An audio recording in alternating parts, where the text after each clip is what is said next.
نحمده ونصلي على رسوله الكريم اما بعد فاعوذ بالله من الشيطان الرجيم بسم الله الرحمن الرحيم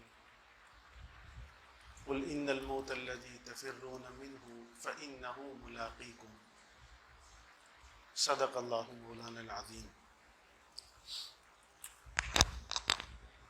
اس میں کوئی شک نہیں کہ اس وقت کرونا نام کی وبا پورے عالم میں پھیلی ہوئی ہے، اور حقیقت میں یہ ایک وبا اور بیماری ہے، اور یہ وبائیں آج سے نہیں، جب سے اس عالم کا وجود ہے اس وقت سے وبائیں بھی اس عالم میں آتی رہتی ہیں،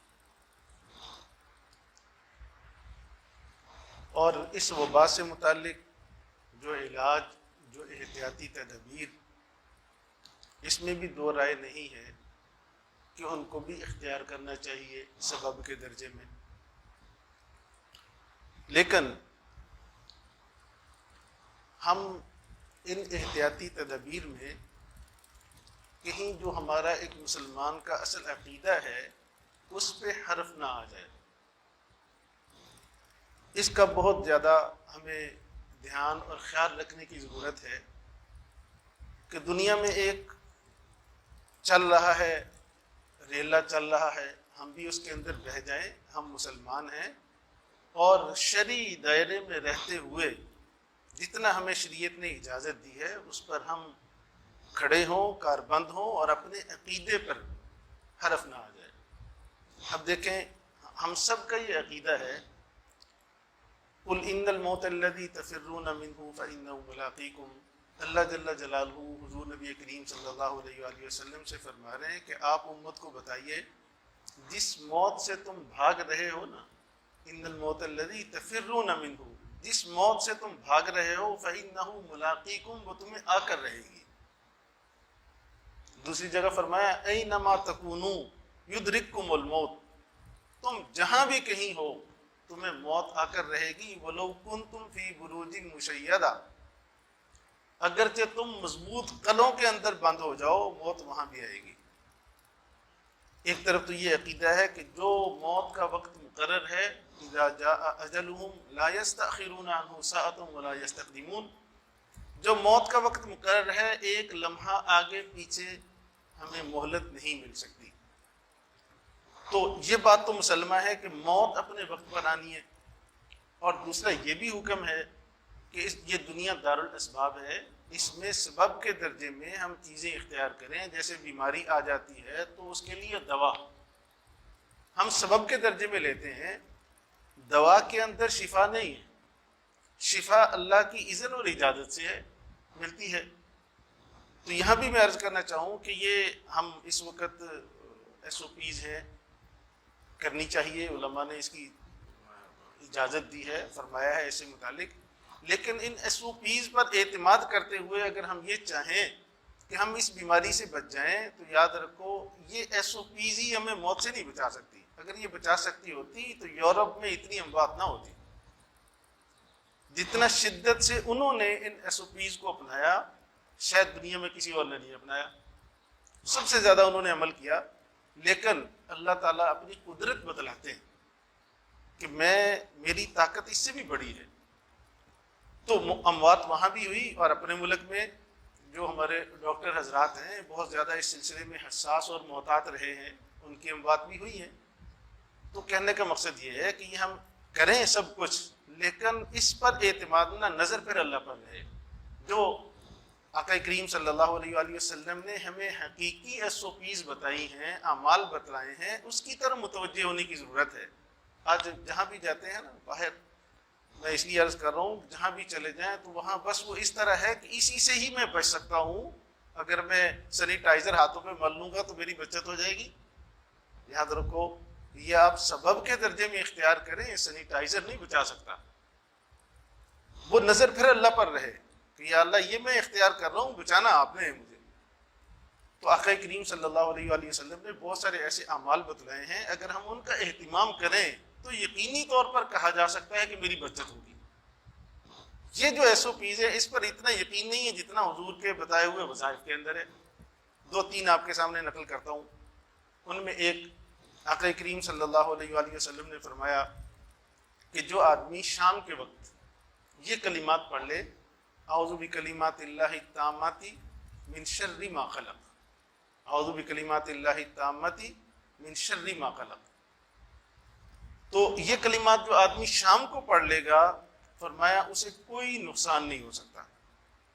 یہ میرے آقا کی فرمائی بات ہے. 3 مرتبہ، ہاں 3 مرتبہ ان کو پڑھے شام میں، یعنی مغرب کی نماز کے بعد پڑھ لے. اب میں نے پڑھ لی، اللہ کی ذات پر اب مجھے پوری امید ہے کہ اب مجھے یہ وبا بیماری اب مجھے نقصان نہیں پہنچا سکتی، میں اس پہ اپنے اعتقاد کو کھڑا کروں.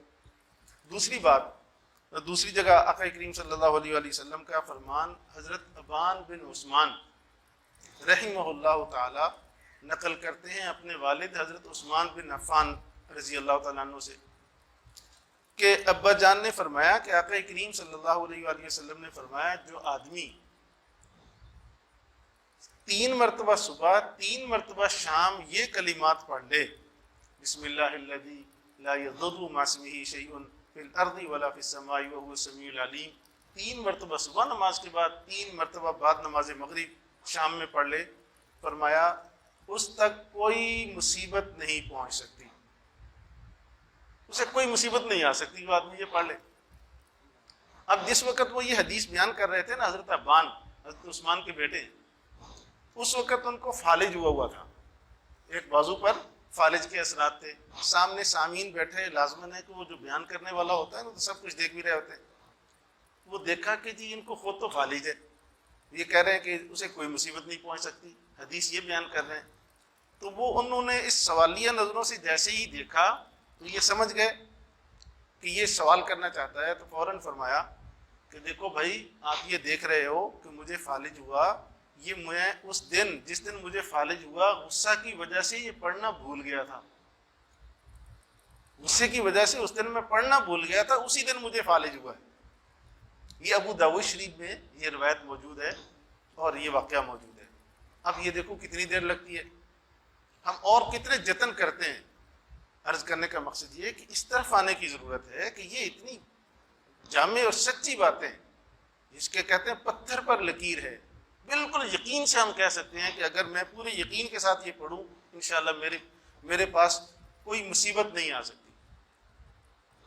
تو یہ 2 عمل اگر ہم ان کا اہتمام کریں، ان کو یاد کر لیں تو انشاءاللہ العزیز میں سمجھتا ہوں ان ظاہری ایس او پیز کے ساتھ ساتھ یہ آقا کریم صلی اللہ علیہ وآلہ وسلم کی بتائی ہوئی ایس او پیز پہلے بھی جو اللہ کریم نے ملک پاکستان کی حفاظت فرمائی ہے، میں سمجھتا ہوں یہاں ہمارے یہاں احتیاطی تدابیر تو ایسی ہے جیسے ہو رہی ہیں.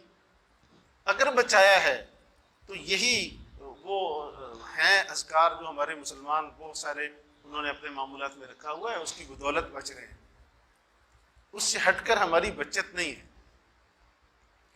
تو یہ 2 وظائف ہیں، اس کو یاد کر لیا جائے. انشاءاللہ مجھے یہ خیال تو آیا رات کو، یہ اذکار کی صورت میں ہمارے چھپے ہوئے ہیں، کل میں انشاءاللہ یہاں دوں گا.